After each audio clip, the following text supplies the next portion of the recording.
Ceux et celles ayant une carrière incomplète et chaotique, en particulier les femmes qui aujourd'hui sont à 28% à travailler jusqu'à 65 ans pour bénéficier d'une retraite à taux plein.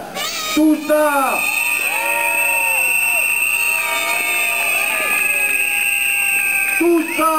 dans une Lorraine qui compte déjà 17 879 chômeurs de plus de 50 ans. Vous ne croyez pas que la priorité serait déjà de leur donner du travail jusqu'à 60 ans à eux?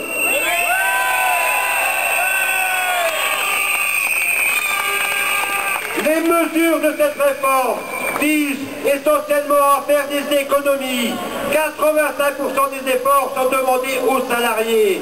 Des économies qui sont en paix, une part de la facture de la crise globale que l'on demande aux salariés de payer sur le dossier retraite. Les fonctionnaires se voient imposer une augmentation drastique de leurs cotisations, conduisant à une baisse de leur pouvoir d'achat. Les entreprises, les hauts revenus, les revenus du capital sont eux 5 fois moins mis à contribution que les salariés. La crise, c'est eux, et la facture, ça serait pour nous. Eh bien, non!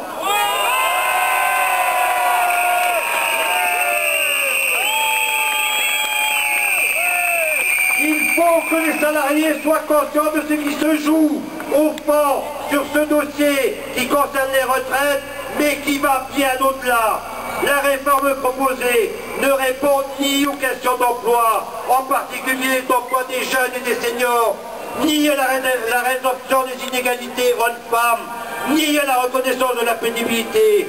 Et en plus, elle renvoie aux futures générations l'incertitude de la pérennité des régimes de retraite solidaires et par répartition. Cette réforme, loin de répondre à l'enjeu de société qui est celui de l'avenir de nos retraites, est porteuse de recul social pour la quasi-totalité des salariés du privé, du public et des régimes sociaux. Juste un élément pour comprendre.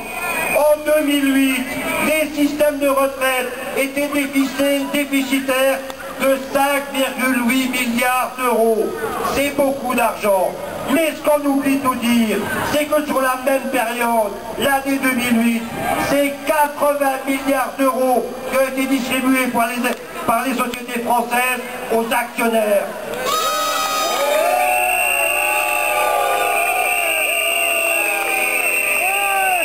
Oui, vous l'avez compris, on est bien devant un choix de société, toujours plus pour les riches et toujours moins pour nous.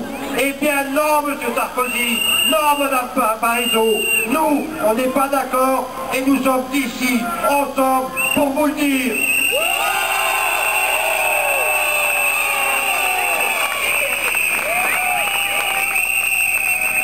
Nous voulons que chaque salarié ait la garantie de pouvoir prendre sa retraite à 60 ans et que tous ceux qui ont exercé un métier pénible puissent bénéficier de départ anticipé. Nous voulons des emplois stables et durables. Nous voulons des salaires qui nous permettent de vivre dignement. Nous sommes ici parce que nous savons que la mobilisation massive et unitaire est indispensable, tant pour sauvegarder et améliorer nos régimes de retraite que pour s'opposer aux mesures de rigueur que le gouvernement et MEDEF ont décidé d'imposer aux salariés et aux retraités. Nous, salariés, retraités, privés d'emploi, ne sommes pas responsables de la crise et que nous refusons d'en payer les conséquences. Avec cette réforme, on veut nous faire travailler plus longtemps et par conséquent, laisser nos enfants plus longtemps au chômage. On veut nous faire gagner moins en retraite et tout ça pour payer la facture de la crise. Eh bien, encore une fois, non, M. Sarkozy, nous, on n'est pas d'accord.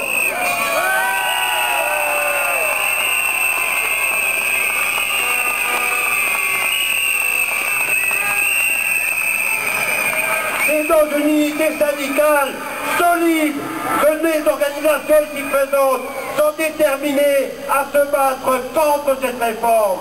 L'intersyndicale a déjà décidé de faire du mardi 12 octobre une nouvelle journée massive de grève et de manifestation pendant les débats au Sénat. Cette journée trouvera toute sa place pour amplifier la mobilisation dans le cas où les parlementaires ne prendraient pas en compte ce qui s'est exprimé aujourd'hui dans la rue, dans cette action, et si le gouvernement restait intransigeant. Le gouvernement porterait l'entière responsabilité des suites que les salariés et les organisations entendent donner au 12 octobre.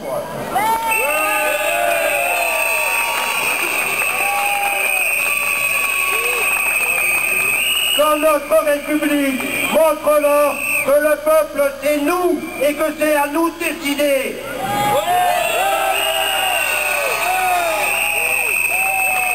Nous appelons chaque salarié de tout âge, de toute profession, à prendre conscience que c'est de sa mobilisation, de sa détermination, que tout va désormais dépendre.